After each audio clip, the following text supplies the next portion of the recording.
믿음이란 무엇일까요? 성경은 믿음을 이렇게 말합니다. 믿음은 바라는 것들의 실상이요 보이지 않는 것들의 증거이다.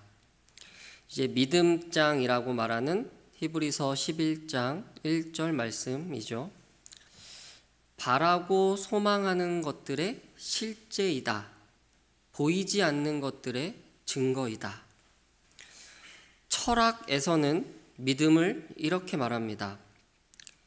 경험적 증거의 유무와 상관없이 실제라고 받아들이는 것을 의미한다.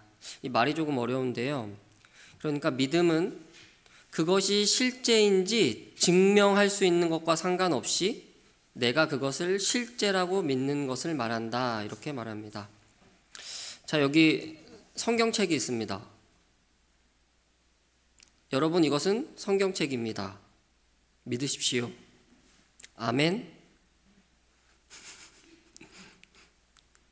이게 믿음일까요? 성경적으로도 그리고 철학적으로도 이게 믿음은 아니죠. 이거는 그냥 성경책입니다. 실제로 존재하는 사실입니다. 결국 믿음은 우리가 바라고 소망하는 것이자 동시에 눈에는 보이지 않는 것에 대하여 신뢰하는 것을 말합니다. 믿음이 왜 흔들릴까요? 눈에 보이지 않기 때문입니다. 우리에게 어려운 상황이 찾아올 때 왜 의심이 생길까요? 이 어려운 상황은 눈에 너무나 잘 보이고 경험적으로 너무나 사실인데 믿는 대상은 보이지 않고 만질 수 없기 때문입니다. 예수님이 부활하셔서 제자들에게 나타나셨죠. 제자들은 모두 예수님이 끝이라고 생각했습니다.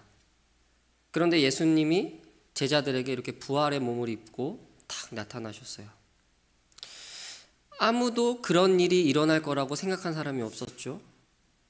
다시 살아나신 예수님을 눈으로 보고 있는데 믿지를 못해요. 이게 뭐랑 똑같냐면 여기 성경책입니다 이렇게 말했는데 받아들이지를 못해요. 부활한 예수님을 눈으로 보고 있는데 말이 안 되기 때문에 사실로 받아들이지 못합니다. 받아들이지 못하는 도마에게 예수님이 이렇게 말씀하시죠. 도마야, 손가락으로 내 손을 만져봐라.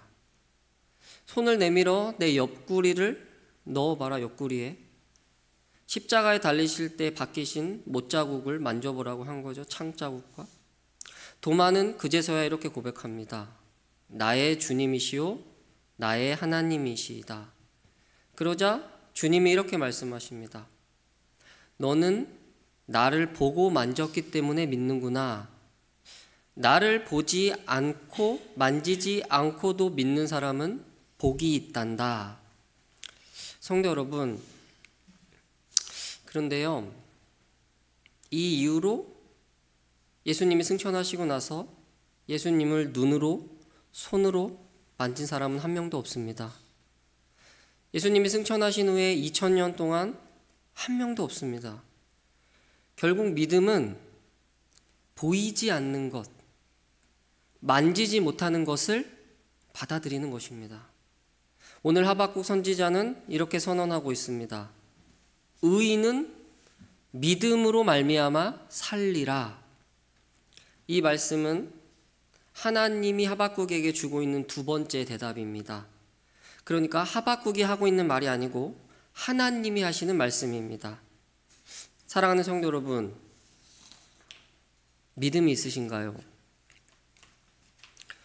의인은 믿음으로 말미암아 산다고 하십니다. 여기서 이 산다는 뜻은 생명을 말해요. 죽음과는 완전히 정반대에 있습니다. 살아있다, 생명. 그리고 이 단어는 죽은 자가 다시 소생한다, 이런 의미를 가지고 있습니다. 믿음이 있으면 좋고 없으면 좀 아쉽고, 믿음은 있으면 조금 더 살기 좋고 없어도 뭐 사는데 큰 지장이 없고, 이런 차원이 아닙니다. 여러분, 믿음은 죽고 사는 문제입니다. 믿음은 영원히 죽느냐 아니면 영원히 살아 생명 가운데 거하느냐의 문제입니다. 다시 말하면 이 세상에서 그리고 여러분의 인생에서 가장 중요한 일입니다. 여러분의 인생 가운데 죽고 사는 문제보다 더 중요한 일이 있습니까? 다시 말하면 저와 여러분에게 믿음보다 더 중요한 것은 없습니다. 그렇다면 깊이 고민해 보아야 합니다. 내 믿음을 돌아보아야 합니다. 늘 언제나 보이지 않는 믿음보다 내가 지금 보고 있는 이 닥친 상황이 나에게 크다면, 늘 언제나 만지지 못하는 믿음보다 만질 수 있는 이 어려움이 나에게 크다면, 믿음은 아무리 오랜 시간이 지난다 하여도 언제나 흔들릴 것입니다. 오늘 하박국의 말씀은 바로 이 이야기를 하고 있습니다. 하박국이 하나님께 따지고 있어요. 하나님, 바벨론을 통해서 너희를 심판하고 망하게 할 것이라고 대답하시자 하나님, 그게 옳습니까? 하고 호소합니다. 그리고 나서 2장 1절에 보시면 초소 위에, 망대 위에 올라가겠다고 말합니다. 하나님께서 나는 이제 호소했으니까 나에게 어떻게 대답하실지 기다리겠다고 말합니다. 내가 주께 호소한 것에 대하여 주님의 대답이 무엇이라고 하실지 나는 보겠다. 성도 여러분, 나의 문제를 주님께 맡긴다는 것은 무엇일까요? 우리 이런 기도를 진짜 참 많이 해요. 주님께 나의 상황과 나의 어려움을 맡겨드립니다. 주님, 나의 문제를 주님께 내어드립니다. 그런데 여러분, 이 기도가 끝나면 어떠신가요? 그 문제와 그 상황에서 벗어나시나요? 보통 그렇지가 않아요. 계속 떠안고 있어요.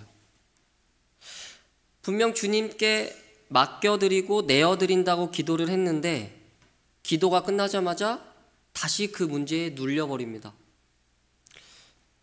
어딜 가나 그 생각뿐이에요. 어딜 가나 그 상황이 내 인생에 가장 크게 다가옵니다. 그럼 그게 문제를 주께 맡겨드린 걸까요? 아니면 여전히 나에게 있는 걸까요? 하박국이 이렇게 말해요. 주께 호소하고 나서 이제 내가 할 일은 다 했다. 내가 할 일은 성루에 서서 그분의 대답을 기다리는 것이다. 하나님께 나의 문제를 맡긴다는 것은 더 이상 나는 그 문제와 그 상황을 떠안지 않겠다는 고백입니다. 문제로부터 여러분이 분리되셔야 합니다. 고난의 상황에서 신자는 무엇을 할 수 있을까요? 그분이 나에게 무엇이라고 하실지 바라며 기다리리라. 하나님께 맡겼다면 더 이상 그 문제에 눌리지 마시기를 소망합니다. 그 문제를 하나님께 맡겼다면 그 문제에서 떨어져서 하나님을 기다려야 합니다. 그런데 이게 말처럼 쉽지가 않습니다. 하나님께 염려를 아뢰고 기도를 하는데 기도를 끝내고 마치는 순간 다시 그 문제를 염려합니다. 여러분, 문제를 바닥에 놔두시고 높은 성루에 올라가 서십시오. 이 빌립보서 4장 6절에 감옥에 갇힌 바울이 이렇게 말해요. 아무것도 염려하지 말고 오직 모든 일을 오직 기도와 간구로 하고 여러분이 바라는 것을 감사하는 마음으로 하나님께 아뢰십시오. 그리하면 사람의 헤아림을 뛰어넘는 하나님의 평강이 그리스도 예수 안에서 너희의 마음과 생각을 지키시리라. 이 고백은 지금 처한 상황을 뛰어넘는 권면입니다.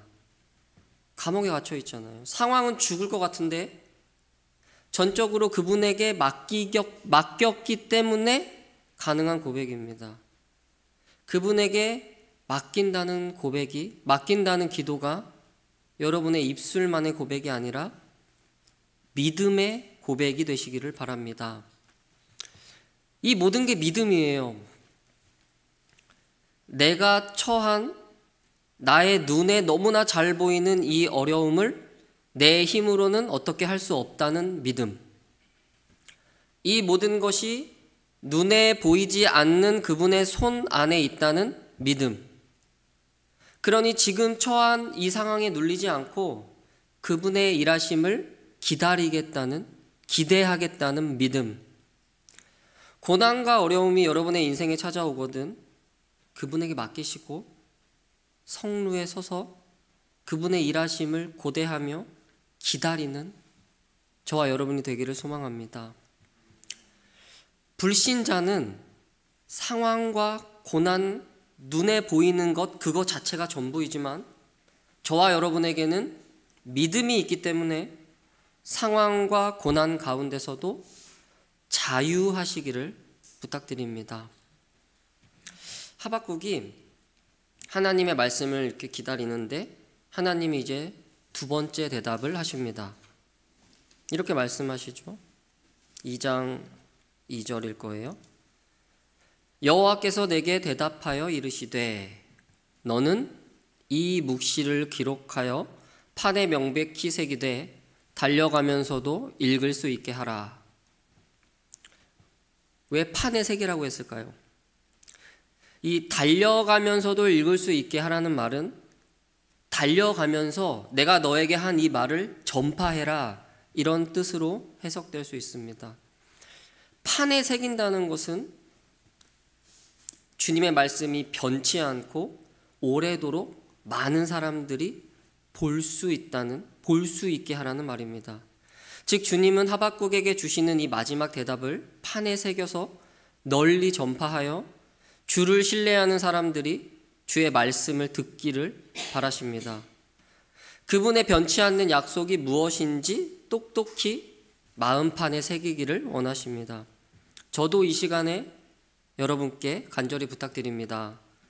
그분의 대답, 그분의 약속을 여러분 마음 가장 깊은 곳에 깊이 새기시기를 바랍니다. 2장 4절부터 그 뒤에 오는 2장 20절까지 하박국의 질문에 대한 하나님의 최종적인 대답입니다. 조금 구절이 긴데요. 그리고 동시에 이 말씀은 모든 신자들에게 주시는 하나님의 귀한 약속입니다. 4절부터 20절까지를 한 문장으로 요약하면 이렇습니다. 내가 그날에 이 세상의 모든 악을 심판하리라. 1차적으로 이 말씀은 바벨론이라는 나라를 가리킵니다. 수많은 나라들에게 악을 저지르고 만행을 저지른 너희들, 피로 마을을 세우고 불의로 성읍을 건축한 너희들, 나의 백성들을 잡아다가 종살이시킨 너희들, 너희는 영광은커녕 능욕을 당할 것이다. 너희가 저지른 모든 폭력이 너희에게 되돌아갈 것이다. 너희들이 부어 만든 신, 말도 못하는 니네들이 만든 그 금과 은으로 만든 아무것도 아닌 우상들, 화 있을진저 너희는 종국에 나 하나님이 심판하리라. 주님은 4절부터 20절까지 5번의 화를 선언하며 바벨론의 심판을 선언하십니다. 이 말씀은 1차적으로는 바벨론을 가리키지만 더 넓게 보자면 이 말씀은 이 세상의 끝, 마지막 심판과 종말을 가리킵니다. 끝이 오리라. 너희가 이 세상에서 당하는 고난, 환난, 고통, 눈물, 애통, 나의 사랑하는 자녀들에게 해를 가한 이 세상의 악과 죄와 사단, 나 여호와 하나님이 반드시 끝을 내리라. 내가 모두를 종국에 심판할 것이고 내가 친히 너희를 그 가운데 건져 모든 눈물을 닦아주리라.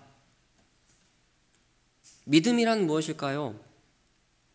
앞에서 믿음은 보이지 않는 것을 붙잡고 받아들이는 것이라고 했습니다. 저는 여기에 하나 더 붙이기를 원합니다. 믿음은 하나님의 말씀을 믿는 것입니다. 다시 한번 말씀드립니다. 믿음은 하나님의 말씀을 믿는 것입니다. 하나님이 하신 약속의 말씀이 그분이 정하신 그때에 내가 살고 있는 이 세상에 실제로 이루어질 것이라는 것을 믿는 것입니다. 고난 가운데 신자에게 왜 소망이 있을까요? 오늘 주님의 대답을 보십시오. 끝이 있으리라. 내가 종국에 너희를 구원할 것이고 악을 멸절하리라. 성도 여러분, 여러분이 지금 당하는 어려움과 고난은 반드시 끝이 있습니다. 고난은 절대로 하나님이 허락하신 삶의 전부가 아닙니다. 날씨에 비바람만 있는 것은 아닙니다. 고난은 여러분의 인생의 주변에 불과합니다. 그렇다면 인생의 중심은 무엇일까요? 인생의 중심은 그분의 말씀에 대한 믿음입니다. 의인은 믿음으로 말미암아 살리라. 이 믿음은 어떤 보이지 않는 막연한 것을 받아들이고 신뢰하는 것을 말하지 않습니다. 내가 다시 오리라. 내가 다시 와서 모든 악을 끝내리라. 하나님이 그들과 함께 계실 것이요 그들은 하나님의 백성이 될 것이라. 하나님이 친히 그들과 함께 계셔서 모든 눈물을 그 눈에서 닦아주시니 다시는 사망이 없고 애통한 것이나 곡하는 것이나 아픈 것이 다시 있지 아니하리니 처음 것들은 다 지나갔음이러라. 갈릴리 사람들아, 어찌하여 하늘을 쳐다보며 서 있느냐? 너희를 떠나서 하늘로 올라가신 이 예수는 하늘로 올라가신 것을 너희가 본 그대로 오실 것이라. 믿음은 이 약속을 믿는 것입니다. 믿음은 지금 당하는 고난, 지금 처한 어려움, 답이 없는 인생의 상황 가운데 그 모든 악을 내가 심판할 것이라는 주님의 선언을 믿는 것입니다. 우리 2장 4절을 한번 함께 읽어볼까요? 하박국 전체에서 가장 중요한 구절입니다. 우리 함께 읽겠습니다. 시작.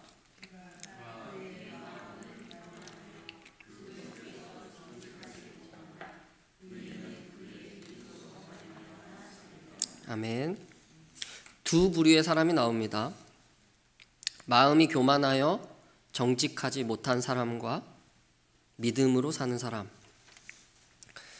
신약 성경으로 오면요, 이 하박국에게 주신 하나님의 말씀을 로마서, 갈라디아서, 그리고 히브리서에 3번 인용되고 있습니다. 그 가운데 여러분과 히브리서 내용을 함께 보고자 합니다. 우리 신약 성경을 한번 가보시죠. 히브리서 10장 38절 39절입니다.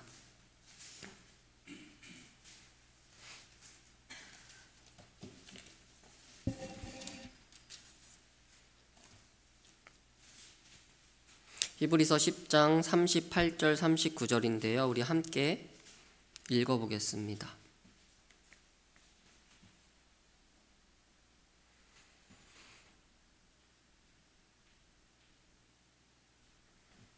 (10장) 38절 39절입니다. 시작.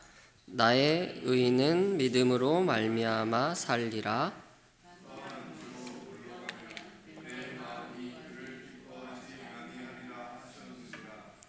우리는 뒤로 물러가 멸망할 자가 아니오 오직 영혼을 구원함에 이르는 믿음을 가진 자니라. 아멘. 역시 두 부류의 사람이 나오죠. 성경을 히브리서에 놔두세요. 계속 뒤에 보려고 합니다. 두 부류의 사람이 나와요. 하박국 2장 4절 말씀을 새롭게 번역하여 가져온 것입니다. 한 부류는 나의 의인이라고 말해요. 하나님의 의인은 믿음으로 말미암아 살리라. 그리고 다른 한 부류는 바벨론을 향할 말씀처럼 뒤로 물러가 멸망할 자들입니다. 이 세상은 이 두 부류의 사람들로 나눠질 것입니다. 그리고 곧바로 11장에 이어집니다. 우리 11장 1절과 2절을 읽어볼까요? 시작. 믿음은 것들의 실상이요 보이지 않는 것들의 증거니 신진들이 이로써 증거를 얻었느니라. 아멘. 새 번역에는 이 2절이 이렇게 되어 있어요. 선조들은 이 믿음으로 살았기 때문에 훌륭한 사람으로 증언되었습니다. 하박국 2장 4절 말씀이 믿음장이라고 말하고 있는 히브리서 11장의 말씀과 이렇게 연결이 되어 있습니다. 이 히브리서 기자는 저와 여러분에게 이렇게 말하고 있습니다. 너희는 주께서 허락하신 믿음이 있다. 우리는 그 믿음을 가졌기 때문에 영원한 생명을 얻은 사람들이다. 그 믿음은 지금 당장 눈에 보이는 현실, 맛보고 만질 수 있는 이 상황을 넘어서 주신 그분의 말씀, 그분의 말씀이 이 세상에 실제로 실현될 것이라는 믿음으로 사는 것이다. 너희의 선진들을 보거라. 그들이 어떻게 살다가 주께 돌아갔는지 보아라.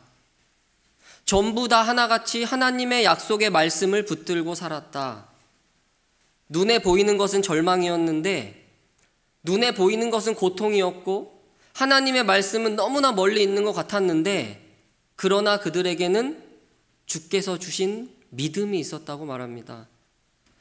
하나님이 말씀하셨기 때문에 그것이 곧 내 인생에 실제 이루어질 것이라고 믿으며 살아갔다고 말합니다.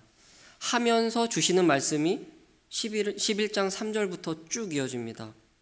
3절을 눈으로 쭉 보십시오. 믿음으로 모든 세계가 하나님의 말씀으로 이루어진 줄 우리가 아나니 보이는 것은 나타난 것으로 말미암아 된 것이 아니니라. 믿음으로 아벨은 가인보다 더 나은 제물을 하나님께 드렸다. 믿음으로 에녹은 죽지 않고 하늘로 옮겨졌다. 믿음으로 노아는 아직 보이지 않는 일에 경고하심을 받아 경외함으로 방주를 준비하여 그의 집을 구원하였으니 그는 믿음을 따르는 의의 상속자가 되었느니라. 성도 여러분, 노아가 방주를 몇 년 동안 만들었을까요? 학자들마다 견해가 조금 다른데요. 80년에서 120년 정도라고 합니다. 요즘 시대에는 한평생입니다. 이게 한평생이잖아요. 그는 하나님의 약속의 말씀 하나만 붙잡고 자신의 인생의 한평생 주변의 조롱과 놀림을 견뎠습니다. 저 정신 나간 사람은 뭐냐? 저 배를 왜 만들고 있냐? 이렇게 날씨가 좋은데 비가 왜 오냐? 아까운 인생을 어찌 저렇게 낭비하고 있냐? 현실에 자기가 보는 눈에는 하늘은 맑고 비가 절대로 오지 않을 것 같습니다. 늘 사람들이 조롱했습니다. 늘 미쳤다고 했습니다. 노아의 마음 중심에 있었던 것은 딱 하나입니다. 하나님이 주신 약속의 말씀이요. 계속해서 뒤를 더 보실까요? 믿음으로 아브라함은 부르심을 받았을 때 어디로 가는지 알지 못하고 나아갔으며, 믿음으로 그는 타국에서 나그네로 살았으며, 믿음으로 사라는 수태할 수 없는 몸임에도 약속하신 하나님을 바라보았습니다. 그리하여 죽은 자 같은 이 한 사람으로 바다의 모래 같은 수많은 자손들이 태어났느니라. 13절이죠. 이 사람들은 다 믿음을 따라 나그네로 살다가 죽었다. 그들이 본향을 생각했다면 언제든지 자기 고향으로 돌아갈 기회가 많이 있었는데 더 나은 본향을 사모했으니 곧 하늘에 있는 것이라. 이러므로 하나님이 그들의 하나님이라 불리는 것을 부끄러워하지 않으시느니라. 17절이죠. 아브라함은 믿음으로 이삭을 드렸고 그 믿음은 야곱과 요셉으로 이어졌고 믿음으로 요셉은 이스라엘 후손들이 하나님의 약속대로 애굽을 떠날 것을 알았으며 믿음으로 모세의 부모는 왕의 명령보다 하나님의 약속을 신뢰했고 믿음으로 모세는 공주의 아들이라 칭함을 거절하고 하나님의 백성과 함께 고난받기를 잠시 누리는 낙보다 좋아하고 그리스도를 위해 받은 수모를 애굽의 모든 보화보다 더 큰 재물로 여겼더라. 믿음으로 애굽을 떠나 곧 보이지 아니하는 자를 보이는 것 같이 경외하였으며 믿음으로 홍해를 육지같이 건넜으며 믿음으로 7일 동안 여리고를 도니 성이 무너졌으며 믿음으로 기생 라합은 정탐꾼을 평안히 영접하여 순종하지 아니한 자와 함께 멸망하지 아니하였도다. 내가 무슨 말을 더하리요? 기드온, 바락, 삼손, 입다, 다윗, 사무엘 및 선지자의 일을 말하려면 내가 시간이 부족하리로다. 성도 여러분, 하나같이 지금 당장 눈에 보이는 현실을 바라본 것이 아니라 약속의 말씀을 바라보았습니다. 그리고 히브리서 기자는 신실한 믿음의 사람들의 고난의 삶을 담담히 말합니다. 35절 중반부터 보시죠.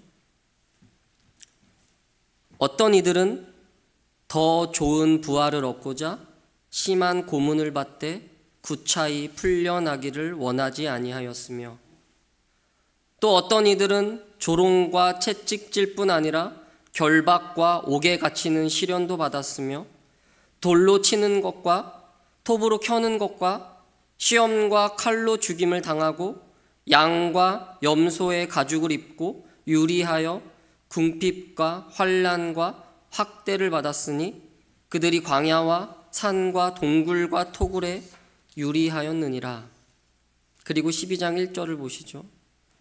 그러므로 우리에게 구름같이 둘러싼 허다한 증인들이 있으니 모든 무거운 것과 얽매이기 쉬운 죄를 벗어버리고 인내로써 우리 앞에 당한 경주를 하며 믿음의 주요 온전하게 하시는 이인 예수를 바라보라 라고 주님은 저와 여러분에게 말씀하고 있습니다. 사랑하는 성도 여러분, 이 세상의 어려움을 여러분만 당하는 것이 아닙니다. 이 세상의 환난과 고통은 절대로 여러분에게만 일어나는 것이 아닙니다. 믿음의 선진들을 보십시오. 이 증거들을 보십시오. 그리고 우리의 구주이신 예수의 삶을 보십시오. 그들의 현실은 하나같이 어려웠습니다. 늘 궁핍했고 늘 어려움 가운데 있었고 늘 생명의 위협을 받았습니다. 어떤 사람은 한평생 사람들의 조롱을 견뎠고 어떤 사람은 애를 낳지 못해 어려움을 겪었고 어떤 사람은 이 땅에 정착하지 못하고 평생을 나그네로 살았고 어떤 사람은 늘 목숨의 위협을 느꼈습니다. 어떤 이는 하나님의 약속 하나만 붙잡고 40년 동안 광야에서 살았고 어떤 이는 톱과 돌로 칼로 죽임을 당했고 어떤 이는 궁핍과 환난과 학대를 받았습니다. 그런데 이 모든 사람들의 공통점이 하나 있습니다. 그것은 바로 하나님이 하신 약속의 말씀이 실제로 이 땅에 이루어질 것을 믿었습니다. 우리 다시 하박국서로 가보시죠. 2장 3절에 가시면 주님이 이렇게 말씀하세요. 이 묵시는 정한 때가 있나니 그 종말이 속히 이르겠고 결코 거짓되지 아니하리라. 비록 더딜지라도 기다리라. 지체되지 않고 반드시 응하리라. 성도 여러분, 이것이 믿음입니다. 나의 인생은 답이 없고 늘 어렵습니다. 어찌 유한한 인간이 내일 일을 알 수 있겠습니까? 사실 우리는 이 예배가 끝나고 예배당 문 밖을 나갈 때 어떤 일이 일어날지 알지 못합니다. 5분 뒤의 일도 알지 못하는 것이 저와 여러분입니다. 그렇기 때문에 늘 불안합니다. 늘 초조합니다. 눈에 보이는 것은 늘 불안하고 내 뜻대로 되지 않고 통제할 수 없기 때문에 모든 것이 불확실합니다. 그런데 여러분, 저와 여러분에게는 주님이 주신 약속의 말씀이 있습니다.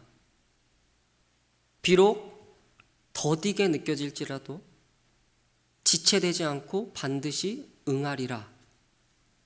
결코 거짓되지 아니하리라. 그날이 속히 이르리라. 성도 여러분, 이 세상에서 무엇을 믿을 수 있을까요? 사람은 믿을 게 못 됩니다. 제가 목사지만 목사도 믿지 마십시오. 자기 자신도 믿지 못하는 것이 사람입니다. 또 많은 사람들은 돈을 믿고 부동산을 믿습니다. 그러나 그것도 확실한 미래를 보장하지 못합니다. 억만금을 가진다 해도 죽으면 끝 아닙니까? 제가 고1 때 아직도 기억이 나요. 정주영 회장이 죽었어요. 그때 이런 생각을 딱 했습니다.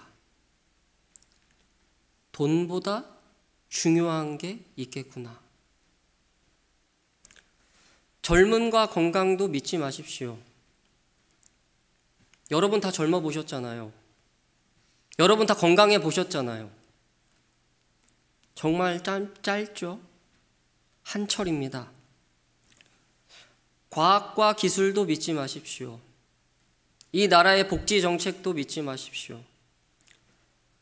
여러분의 인생을 책임질 것은 하나님의 약속 말고는 아무것도 없습니다. 베드로 후서에 가면요, 하나님의 약속, 하나님의 말씀을 믿지 못하고 그분이 다시 오실 것이라는 약속을 믿지 못하는 사람들이 등장합니다. 그때 베드로가 이렇게 말을 합니다. 새 번역으로 읽어드려 볼게요. 그리스도가 다시 오신다는 약속이 어디 갔느냐? 조상들이 잠든 이래로 만물은 창조 때부터 그러하듯 그냥 그대로 있다. 이렇게 말하는 사람들을 향해, 또 성도들을 향해 베드로가 이렇게 말합니다. 사랑하는 여러분, 이 한 가지만 잊지 마십시오. 주께서는 하루가 천년 같고 천년이 하루 같습니다. 어떤 이들이 생각하는 것과 같이 주님께서는 약속을 더디 지키시는 것이 아닙니다. 도리어 그분은 여러분을 위해 오래 참으십니다. 하나님께서는 아무도 멸망하지 않고 모두 회개하는 데 이르기를 바라십니다. 그러나 주의 날은 도둑같이 올 것입니다. 그날에 하늘은 요란한 소리를 내며 사라지고 땅과 그 안에 있는 모든 일은 드러날 것입니다. 그러니 여러분은 어떤 사람들이 되어야겠습니까? 여러분은 거룩한 행실과 경건한 삶 속에서 하나님의 날이 오기를 기다리고 간절히 사모하십시오. 우리는 주님의 약속을 따라 정의가 깃들여 있는 새 하늘과 새 땅을 바라볼 것입니다. 아멘. 성도 여러분, 고난은 반드시 지나가고 하나님의 의는 승리합니다. 악인의 종말과 의인의 승리 사이에는 하나님이 정하신 때가 있습니다. 그 약속을 신뢰하고 신실하게 인내하시기를 소망합니다. 요한일서 5장 4절의 말씀입니다. 무릇 하나님께로 난 자마다 세상을 이기느니라. 세상을 이기는 승리는 이것이니 우리의 믿음이니라. 성경은 하나님의 일하심에 대한 이야기이지만 동시에 그분의 약속을 믿음으로 바라며 기다린 사람들의 이야기입니다. 여러분의 인생이 어떤 이야기로 기억되기를 원하십니까?